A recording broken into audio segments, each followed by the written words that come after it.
Last year, 2013, we were at the height and pinnacle of the war against Boko Haram, Islamic fundamentalism, and Islamists.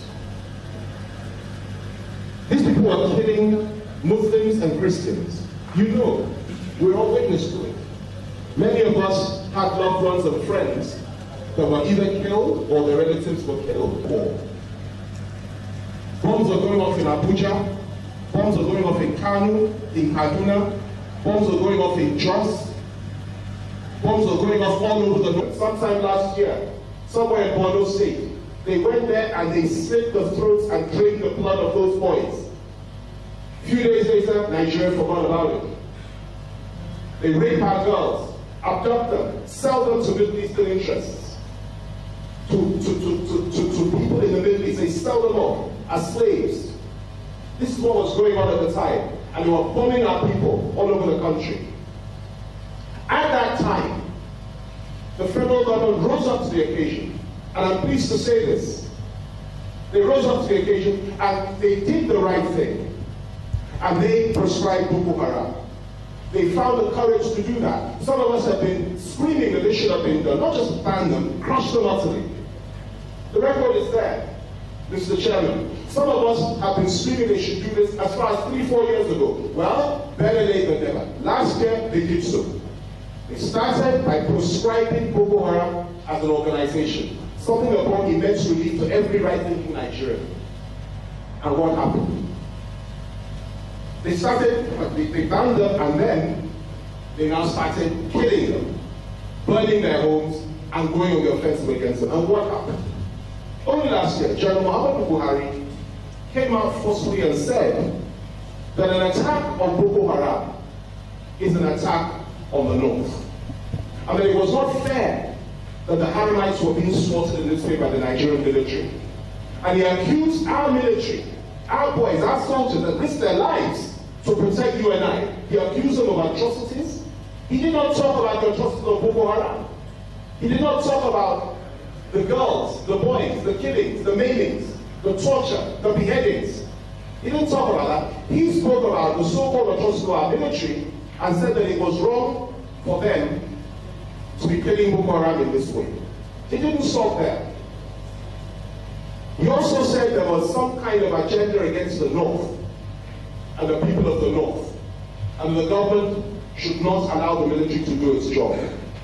Now, the North is not Boko Haram, and Boko Haram is not the North. Either Christian or Muslim, they do not represent anybody in the North except for a tiny minority of depraved, sick people, beasts, who know nothing about what is good, wholesome, and proper. Boko Haram is not the North. And people like Buhari should be told this in very, very clear terms. So when he says killing Boko Haram is killing the North, or an attack on Boko Haram is an attack on the North, he is completely wrong. That again, his comments, his statement is again evidence of what I call a responsible opposition. Because the whole idea was to encourage Boko Haram, defend Boko Haram, protect Boko Haram, so they could carry on their evil work in order to do what? Discredit the government and the president. That, look, these people are not doing their job, they're not protecting our people. It didn't stop there. I continue with the evidence. And I hope you're still with me. I hope I'm connecting with you. Because it's important that we put all this on record. Everything I've said, please do the research, cross-check. Check out the quotes and tell me if I'm wrong or if I'm lying. But today, you will hear the truth. Let's look at it again. Again at that time, last year, the official spokesman of the opposition, Lai Mohammed, who is the person I've known, good friend of mine, I've known him for many, many years. We started politics together in 1990 or thereabouts, in September, a good friend of mine. At that time, he was a spokesman of the ACF because APC hadn't been formed then. Last year, when the government proscribed Boko Haram, he again came out with an interesting statement, formal statement, as spokesman of the ACF, and he said that not only was it unconstitutional, that is the word he used, but he also used another word, unjust. He said it was unjust for the federal government and the president to prescribe an organization, a terrorist group, that at that time had killed almost 15,000 Nigerians in cold blood, in their homes, in their schools, in their workplaces, and were bombing the country to smithereens. Lai Mohammed, the official spokesman of the opposition at the time, and he still is today, said it was unjust and it was unconstitutional for the government to prescribe them and to stop them from doing what they're doing. I think that is beyond the limits of serious-minded opposition. That is irresponsible, it is unacceptable, it is something that every right-thinking Nigerian should condemn, and I think it's about time that the Nigerian people, particularly their leaders, found the courage to come out and oppose such things and fight such things and say that it is wrong. Now, again, let me give you one more example of the evidence. Plenty, but I'll just give you one more. The activities of the governor of Borno State. A good friend of mine again. I've known him for quite some time, and I've raised this question in a number of places. And he has not been able to answer the question up until now. I've written it, I've said it, and he has simply not been able to answer the question. He's tried, but not a satisfactory explanation. And it's in respect of the Chibok girls. Everybody knows the story, and it's a very sad story, and we pray and we hope that those girls will eventually return home.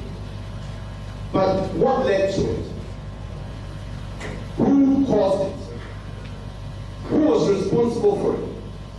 The story hasn't been told. And I think one of the problems we have in this country is the fact that we don't do the research. And I'm glad the president's essay is here, because I think the government also needs to tell the story a little bit more effectively, in order to explain to the country and to the whole world that certainly it was not their fault. Far from it. And if fault is to be attributed, the greater portion should not go to the federal government for its so-called inability to protect the girls, as the opposition always say. Rather, the fault should go to Boko Haram itself for doing what they did, and also for those that guarantee the safety and security of those girls. Let's look at the facts. The exam was to take place. The federal government, through the Minister of Education at the time, wrote a formal letter to the governor of Borno State and said, look, these exams should not take place because it is unsafe. The school had been closed for some time. It would be unsafe to allow those girls to come back and for these exams to take place. Therefore, don't do it. We are recommending you should not do it. Didn't stop there. WAEC, the West African Examinations Authority, they also wrote a letter to the governor of Borno State, and please cross-check this. These were made available to the public. They were published everywhere.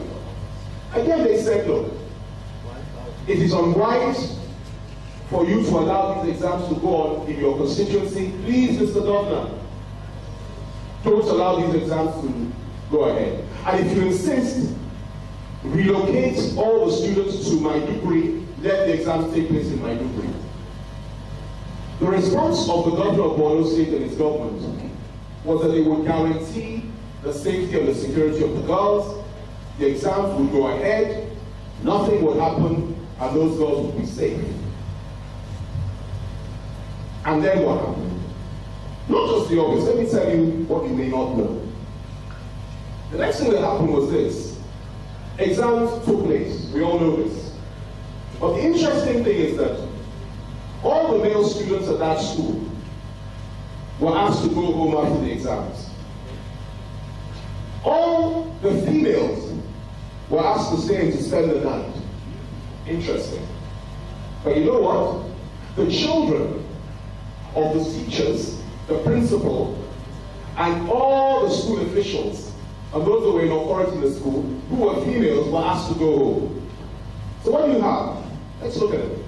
You have a situation whereby the only people that spent the night in that school, that night, were girls, and girls whose parents or whose relatives were not in any way officials of the school. In other words, all the girls that, who had relatives or parents that were teachers and so on and so forth. In any way to school was sent home. Interesting. Coincidence? I'm not too sure about that. What happened next? He said he would provide security. What security did he provide? There was one man at the gate, an elderly man who had been guarding that gate for years, unarmed. One man. Other than that gentleman, there was no other security person in the school at the time. Not only that, there was no other adult. No teacher, no principal, no matron, nobody. Just those young girls, all alone, with one elderly man at the gate who had no weapon. Didn't stop there. There was no NEPA. In other words, no power. Therefore, no light. They were in darkness. Almost 300 little girls in darkness. Didn't stop there. There was no generator. He said the generator did not have any diesel. They didn't even put diesel in the generator. So these girls were in total darkness and they were all alone. And then of course, the Haramites came 3 or so in the morning. Not only did they burn most of the school, they stole the provisions, they stole food, they abducted the girls, and the rest is history. Now, why am I telling you all this? The international media, I might add, not even so much the Nigerian media, and went to CNN, Al Jazeera, BBC, and all the key international television networks to tell the world that what happened in Chibok was evidence of the fact that President Good is his own people, and that they should assist him and the opposition and the Nigerian people to ensure that the president got it right and protected our people. All of that. And of course, it suited their purpose and their narrative that each day that the girls have not been found or are not found, they will cite it as evidence of the government's incompetence. It's irresponsible, it is unacceptable, it is wrong, and it is about time that we not only tell them that it's wrong, but we also stand up to them and say, enough of these games. Stop playing with the lives of the Nigerian people. Stop being irresponsible. And stop taking so much for granted. These are our girls. They are our children.